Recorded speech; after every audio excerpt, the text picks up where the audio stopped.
Aujourd'hui, pour terminer notre série de prédications sur la lettre de Jacques, nous allons lire Jacques chapitre 5, les versets 19 et les versets 20.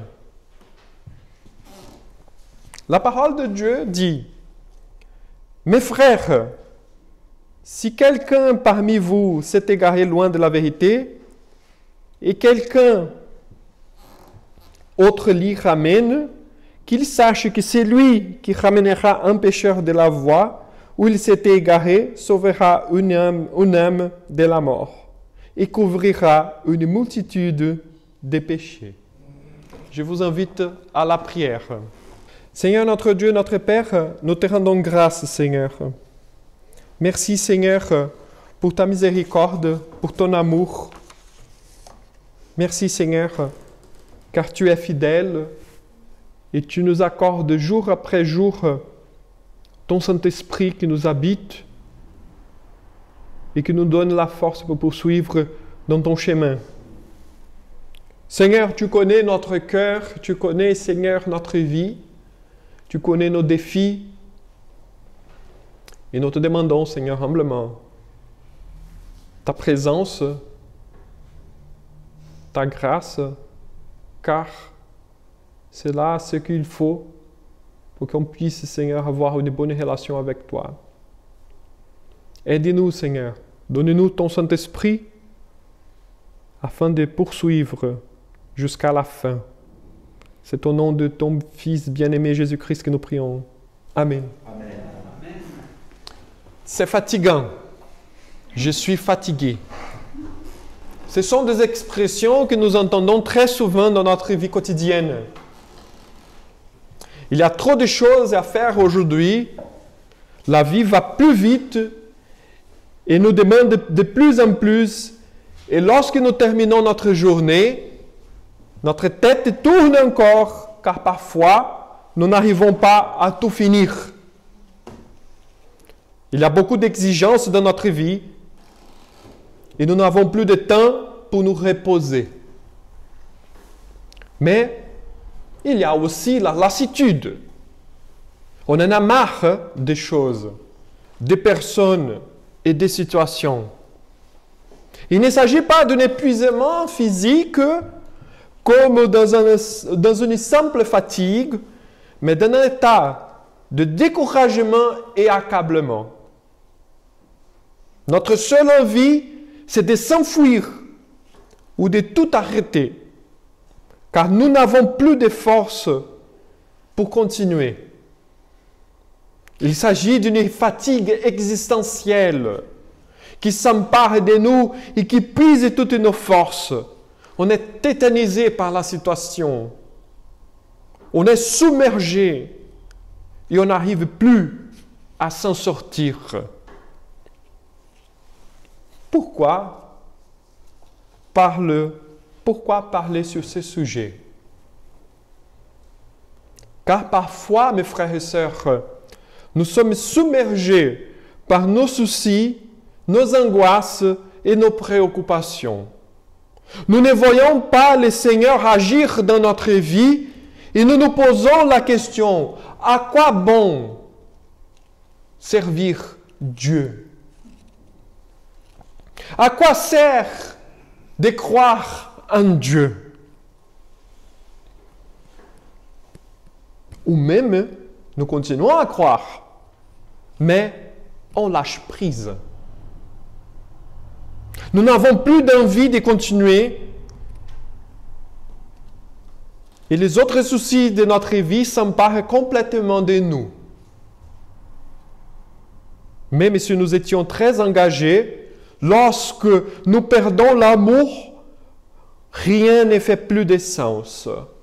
Petit à petit, nous nous égarons de Dieu. Et cela arrive sans que nous nous en rendons compte. Néanmoins, mes frères et sœurs, je voudrais me pencher vers ceux qui ne se sentent pas de cette manière ce matin. Qui ne sont pas comme ça.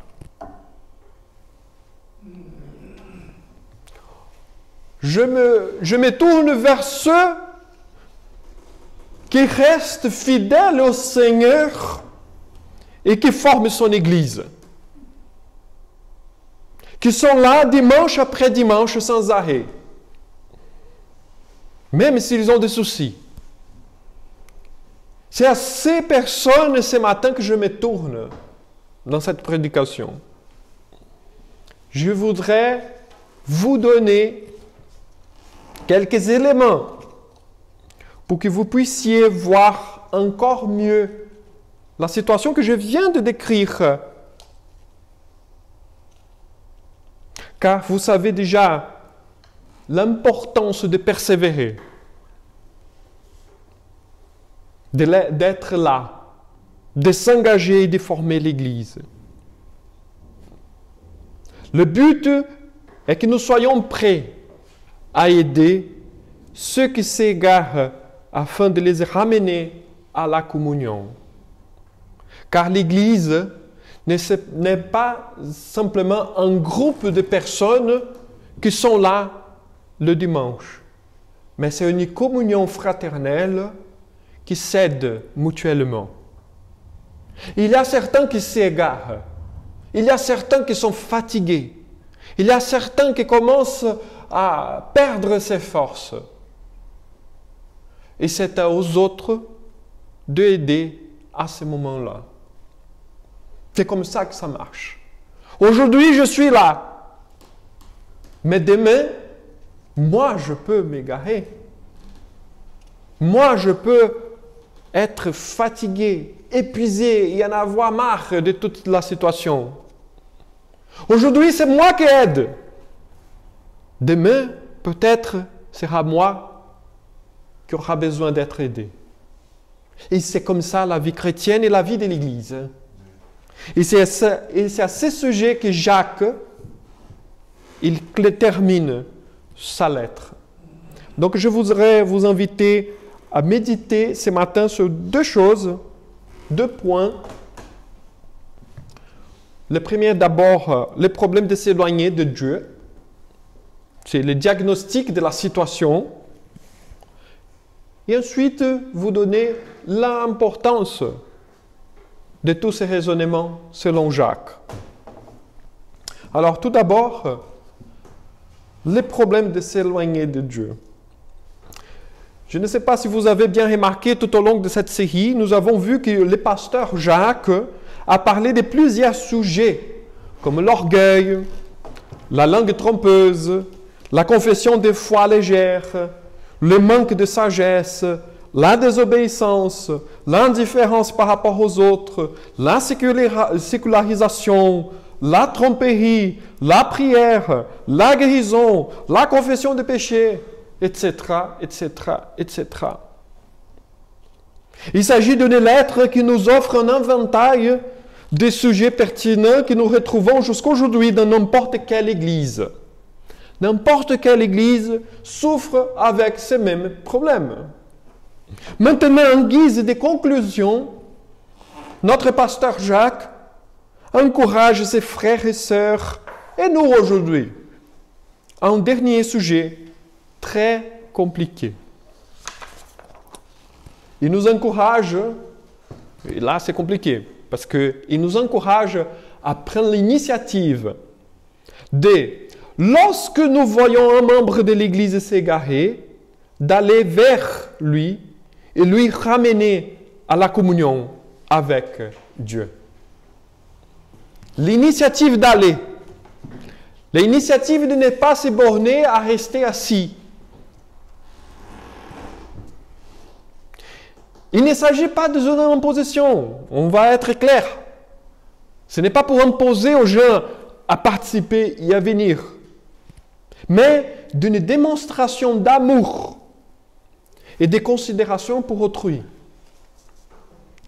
C'est l'éthique chrétienne mise en pratique, à savoir celle qui considère l'autre plus important que soi-même. Ainsi, tout un chacun doit être toujours prêt à aider la sœur ou le frère qui s'égare afin d'essayer de l'y ramener. Parce que nous sommes comme deux braises. Les braises, quand elles sont ensemble, elles ensemble gardent la chaleur. Mais lorsque on met une braise dans un côté toute seule, petit à petit, elle se refroidit et elle s'éteint. L'Église est cette communion qui garde toujours la chaleur de l'amour du Christ dans son sang. Si nous nous égarons, petit à petit, on va refroidir. Petit à petit, on perd la flamme, la chaleur, et on devient indifférent. C'est pourquoi c'est à nous, les autres, d'aller chercher et ramener cette braise. C'est à nous, parce que la personne même ne se rend pas compte. Il y a des fois où la personne ne se rend pas compte qu'elle est en train de s'égarer. Il y a des fois où la personne elle le fait exprès. Mais dans les deux cas, peu importe, il faut aller. Il faut montrer l'amour. Il faut essayer de dissuader la personne de ses positions pour qu'elle revienne à la communion.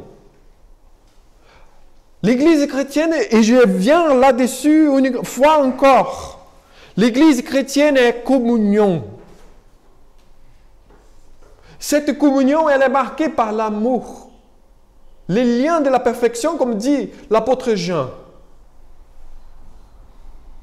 Elle ne fait pas du sens, l'Église, si ses membres commencent à s'isoler. C'est cette communion est importante pour tenir la foi des uns et des autres. Car la personne qui s'éloigne souffre, mes frères et sœurs. Souffre. Toujours souffre. Et parfois, elle ne le réalise pas qu'elle est en train de souffrir. Je reviens plus près du texte. Le mot « s'égarer » employé par Jacques ne veut pas dire un abandon inconscient et involontaire. Jacques l'emploie, ce mot « s'égarer » d'une façon large pour désigner n'importe quel éloignement du chemin de la vérité. Donc, et là, c'est quelque chose que, pour vous montrer la largeur de l'usage de Jacques de ces mots s'égarer, où une personne peut venir tous les dimanches au culte et être égarée de Dieu, puisque le cœur de cette personne est éloigné de Dieu. La personne peut s'égarer même dans l'Église. Elle peut être éloignée même là. Et lorsque nous remarquons la froideur, lorsque nous remarquons que la personne, il y a quelque chose qui ne va pas, c'est à nous, en tant que membres de l'Église, d'aider, d'épauler, d'aller chercher, d'entourer, de soutenir cette personne. Ainsi, c'est la responsabilité de tous, comme nous voyons dans les textes. Jacques ne s'adresse pas aux pasteurs, aux anciens. Vous voyez, il ne dit pas, maintenant les anciens vont aller chercher ceux qui se sont égarés. Non, il dit pour tous. Quand Jacques veut parler des anciens, il nomme les anciens, comme il a fait tout à l'heure dans le chapitre 5, par rapport à la prière et la maladie. Appelle les anciens, qu'ils viennent, qu'ils aillent là-bas, il fait ceci, il fait cela. Non, ici, il appelle tous les membres de l'Église maintenant. Parce que c'est la communion. C'est la responsabilité de tous de ramener quelqu'un qui va s'égarer de la foi. C'est à chacun de nous, en apercevant que quelqu'un s'égare, d'aller essayer de les convaincre à y revenir. Car la personne se promène par plusieurs chemins et s'éloigne du chemin de Christ. Et cela nuit la foi.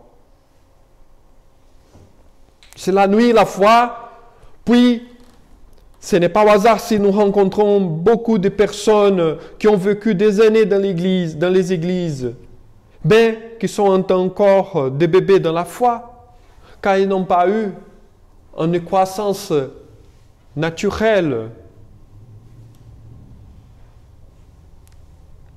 Je peux nommer 2 nuisances à la foi.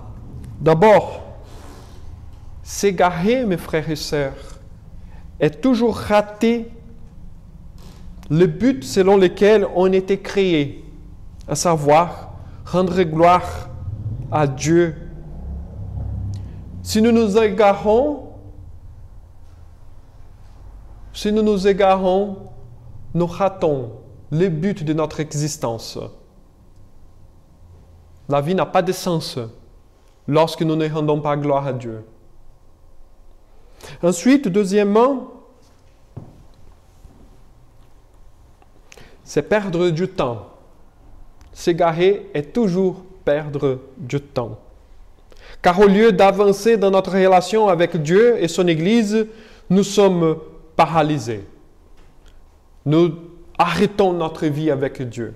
Et c'est pourquoi s'égarer, s'éloigner de la présence de Dieu est toujours perdre quelque chose et nuire la foi. Vous voyez, même si nous sommes là 5 ans, 10 ans, 20 ans, 30 ans, 50 ans, 70 ans, 80 ans, si on arrive, encore nous sommes en train de grandir dans la foi. La croissance spirituelle est quelque chose qui s'entame les jours que nous répondons efficacement à l'Évangile et qui va se déployer tout au long de la vie. On n'arrête jamais de grandir dans la foi. Et si nous nous éloignons, on commence à perdre. On commence à nuire la foi. Et ce n'est pas bon. Parce que dans la communauté, nous avons besoin des uns et des autres. C'est comme si vous allez à la salle de sport pour faire des exercices physiques, mais vous faites des exercices physiques simplement pour un bras. Vous laissez l'autre sans entraînement. On va rester avec un bras de cette taille-là, mais un bras tout maigre et fin de l'autre côté. Un bras très fort qui arrive à tenir, mais l'autre très faible. Est-ce que ça sert à quelque chose, ce genre de... C'est la même chose dans l'Église. Le but est que l'Église entière soit forte, pour qu'elle puisse se tenir. Mais si un membre commence à s'éloigner et qu'il ne revienne pas, là, il va nuire sa foi proprement. Et là, il va déstabiliser la communauté. En outre, une fois paralysé, on commence à nous affaiblir spirituellement. On commence à incorporer dans notre foi chrétienne des éléments mondains.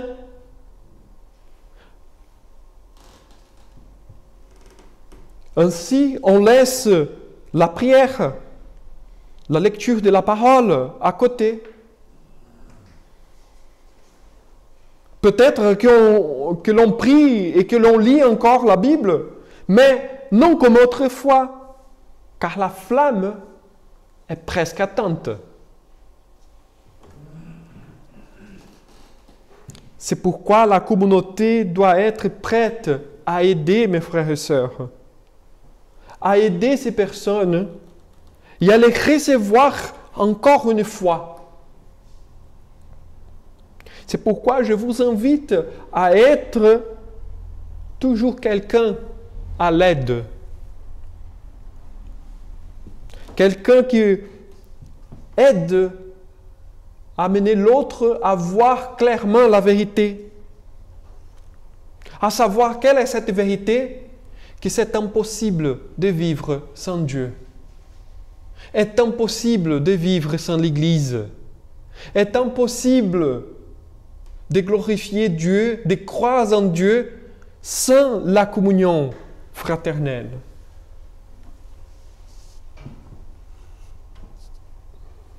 L'Église est essentielle dans notre vie chrétienne. Et en sachant, mes frères et sœurs, que Dieu nous traitera toujours de la même manière dont nous traitons les autres. Pourquoi je dis cela? Parce que si nous sommes indifférents avec notre prochain, le Seigneur sera indifférent avec nous. Si nous sommes attentifs, le Seigneur sera attentif aussi vers nous. Ainsi, Jacques encourage les gens fidèles de l'Église à chercher ceux qui s'égarent, car en faisant de cette manière, Dieu va les récompenser. Allez chercher autrui, allez chercher celui qui s'égare, mes frères et sœurs. Ce n'est pas dépourvu d'une récompense de la part de notre Dieu. Dieu, il est clément vers celui qui fait son œuvre. Il nous garde, il nous aide, il nous comble de ses bienfaits. Mais, quelle est l'importance? J'arrive déjà au deuxième moment de cette prédication. Quelle est l'importance de tout cela? La réponse de cette question est dans le texte, à savoir, cela sauvera une âme et couvrira une multitude de péchés. Donc l'importance d'aller chercher celui qui s'égare est la réconciliation avec Dieu. L'Église forme un arbre de paix pour la réconciliation. Malheureusement, c'est dur de dire comme ça, mais les églises sont imparfaites. De temps en temps, on ne rencontre pas des églises qui sont des arbres de paix, mais plutôt des enfers. Mais le but est d'avoir toujours une église qui soit prête à aider les gens à se réconcilier avec Dieu. Vous voyez, nous tous ici, nous sommes des instruments entre les mains du Seigneur pour aider notre prochain à se réconcilier avec lui. Nous tous, nous devrons être prêts à justement à aider parce que les gens ont besoin de se réconcilier avec le Seigneur. Chacun de nous contribue pour la formation de cet arbre, car les gens, et même nous tous avons besoin de nous reposer de nos fatigues. C'est pourquoi Dieu nous invite. Jésus-Christ l'a fait en Matthieu chapitre 11. Le texte est très connu. Venez à moi, vous tous qui êtes fatigués et chargés, et je vous donnerai du repos. Je voudrais souligner bien cette expression du repos maintenant. Prenez mon joug, Jésus continue, sur vous et recevez mes instructions, car je suis doux et humble de cœur. Le repos est lié avec l'instruction. Vous voyez? Recevez mon joug sur vous et recevez mes instructions. Pourquoi? Car je suis doux et humble de cœur. Et vous trouverez du repos pour vous-même. Car mon joug est doux et mon fardeau léger.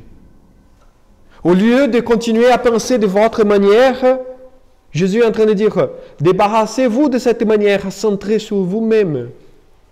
Prenez mes instructions, suivez mes commandements, suivez ma façon de penser, suivez mes ordres. Et vous allez de cette manière trouver du bonheur. Parce qu'en faisant de votre manière, vous êtes toujours accablé.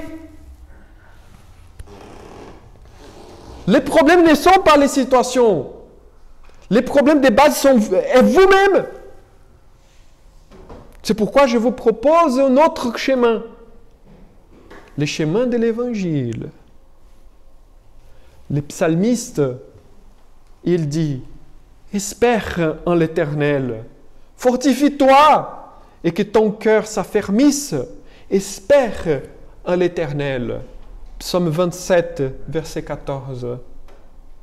Et là, pour tisser les liens entre ces deux versets, j'aimerais bien vous rappeler du 4e commandement en Exode chapitre 20. Souviens-toi du jour du repos pour les sanctifier. Tu travailleras 6 jours. Tu vas t'embêter pendant 6 jours. Et tu feras tout ton ouvrage. Mais le 7e jour est le jour du repos de l'Éternel, ton Dieu. Et qu'est-ce que je veux dire par rapport à tout cela? Le problème, c'est que nous, modernes, nous pensons que reposer est toujours l'absence d'activité.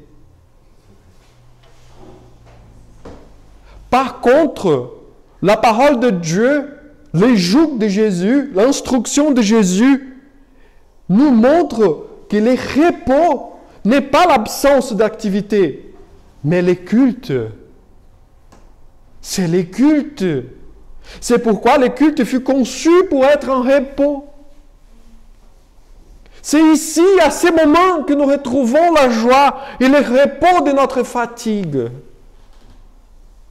C'est pourquoi il est important de ramener les gens, parce que les gens sont fatigués. Ils ont besoin du repos, mais le repos n'est pas ailleurs, il est ici. À ces moments. Le culte fut conçu pour être notre repos. Nous nous reposons lorsque nous rendons culte à Dieu avec toute l'Église. C'est la communion avec Jésus-Christ, avec son Église qui nous repose. Le problème de notre fatigue, c'est que nous cherchons ailleurs notre repos. Et des fois, nous ne permettons pas de nous reposer, car un souci s'empare de nous. Il y a la tête qui tourne. Il y a toujours quelque chose à faire. Mais lorsque nous rendons culte à Dieu, on éteint.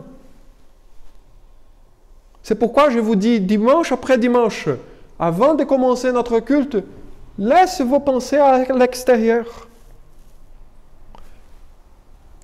Éteins les portables, car le seul appel qui nous intéresse, c'est l'appel de Dieu maintenant. Parce qu'en faisant comme ça, nous reposons. Notre âme languissante, maintenant, elle trouve le bonheur de la communauté.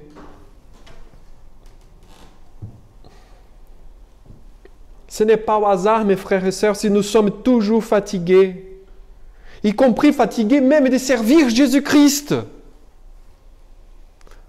Car notre cœur n'est pas dans le Seigneur, notre cœur est ailleurs. On s'éloigne même dans l'Église. Quand nous déplaçons notre cœur de Jésus, quand Jésus n'est plus le centre, servir Christ devient pénible.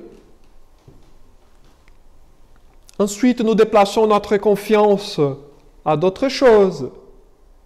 Et ainsi, on pêche. Tranquillement, on fait le mal, sans se rendre compte. On pêche, car nous n'espérons plus en Dieu. Nous espérons en nous-mêmes. Finalement, pour fermer ce cercle infernal, nous sommes encore une fois fatigués davantage. De tout et de tous. C'est pourquoi, mes frères et sœurs, revenir à la vérité est le seul chemin d'affranchir l'assujettissement qui domine notre vie. Car Christ est le seul qui peut nous délivrer des chaînes dans lesquelles nous-mêmes nous mettons parfois. Et Christ, il est trouvé ici, non ailleurs. Christ est avec son Église, et non ailleurs. La parole n'est prêchée qu'ici. Le sacrement n'est pas administré qu'ici. C'est là est l'importance de la communion.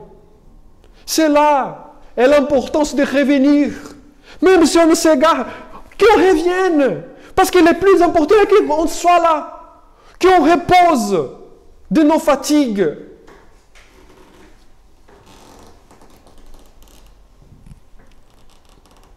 C'est pourquoi le culte est si important.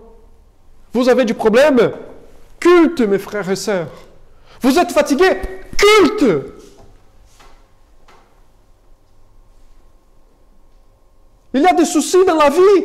Culte! Il y a la souffrance? Culte! Tout passe par le culte.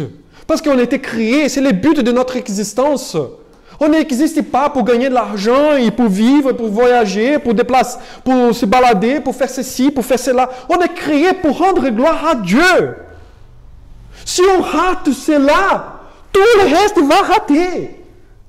Même si quelqu'un vient et nous donne 1 million d'euros, maintenant tu n'as plus besoin de travailler, maintenant tu peux tout acheter, tout ce que tu veux, tu seras malheureux encore, car te manque l'essentiel, le culte. Jésus-Christ est mort sur la croix, pourquoi? Pour le culte. Pour qu'on puisse rendre culte à Dieu, car nous étions tous écartés de la gloire de Dieu par nos péchés. C'est à cela qui sert la chose. Jacques, il conclut sa lettre d'une façon magistrale, d'une façon très sage. Il revient à la communion, l'essentiel, la réalité. Rendre culte à Dieu nous repose, nous régénère, rétablit notre force et la vie, car c'est dans le culte avec la communauté de l'Alliance, nous trouvons la présence bénie de Dieu, en qui nous trouvons le repos, le soulagement, le refuge, la force, la consolation et la paix, comme le prophète Ésaïe nous a promis. Mais ceux qui se confient en l'Éternel renouvellent leur force. Ils prennent le vol comme les aigles. Ils courent, ils ne se lassent point. Ils marchent et ne se fatiguent point. Voilà.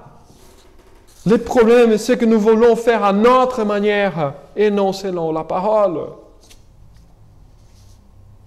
Ou encore, je peux vous donner un autre exemple du grand roi David.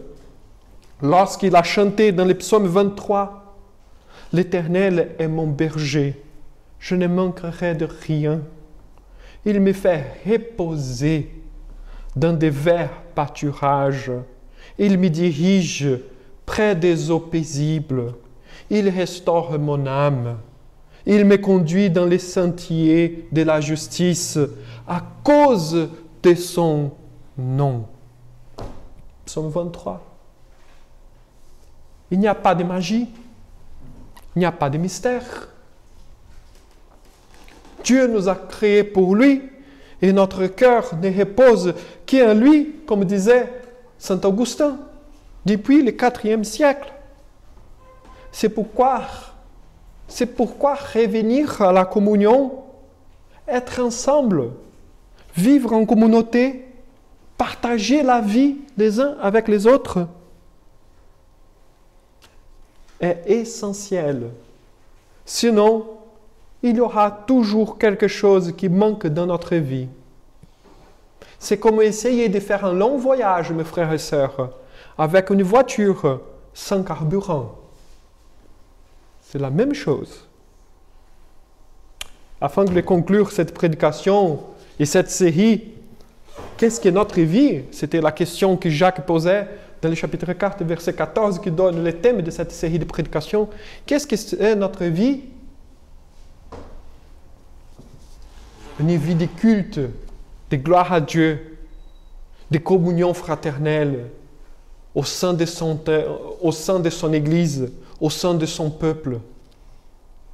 Jacques veut que ses lecteurs et nous aujourd'hui, nous soyons attentifs à non simplement mettre en pratique les paroles de cette lettre, mais à nous soucier et aider les autres à le mettre en pratique aussi. La lettre n'est pas simplement pour nous personnellement. La lettre est pour nous pousser vers l'autrui, pour l'aider à mettre en pratique aussi. Parce que mettre en pratique ces paroles me fait du bien. Et je veux du bien pour mon prochain.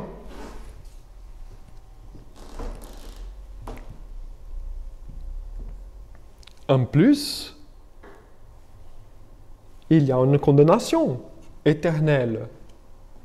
Et le péché va vers cette direction. Le péché nous amène à la colère. Continuer dans ce chemin et à s'approcher de la colère. Ainsi, nous sommes appelés à traiter les péchés de notre vie et de la vie d'autrui, afin de bien vivre dans ce monde brisé. Jacques nous montre que le chemin de la vérité de l'Évangile nous affranchit d'une vie d'assujettissement procurée par les mensonges, et que nous devons promouvoir toujours la vie libre en Jésus-Christ, car la vraie liberté n'existe qu'en Jésus-Christ. Même si la devise de la République dit liberté, mais la vraie liberté est en Jésus-Christ. Il n'y a que lui qui peut nous délivrer du mensonge, de la tromperie et du mal. Car en connaissant Christ, mes frères et sœurs, c'est pourquoi il faut connaître Christ. En connaissant Christ, nous serons vraiment libres et nous allons vivre éternellement. Car cela est la promesse. Jésus-Christ, en Jean chapitre 17, dans sa prière, il a prié Dieu pour nous en disant, « Or, la vie éternelle, c'est qu'il te connaisse toi, le seul vrai Dieu, et c'est lui que tu as envoyé, Jésus-Christ. » La vie éternelle n'est pas demeurée d'une façon pérenne. La vie éternelle est connaître, est vivre avec, est apprendre de Jésus-Christ, apprendre Dieu. C'est ça et la vie éternelle. C'est pourquoi, même maintenant, nous vivons déjà éternellement. Et je vous invite à la vie et non à la mort, mes frères et sœurs. Pratiquons la parole de Dieu et vivons pour la gloire de lui. Ne nous écartons jamais de l'Église. Au contraire, que nous soyons des instruments pour ramener ceux qui s'écartent. Amen.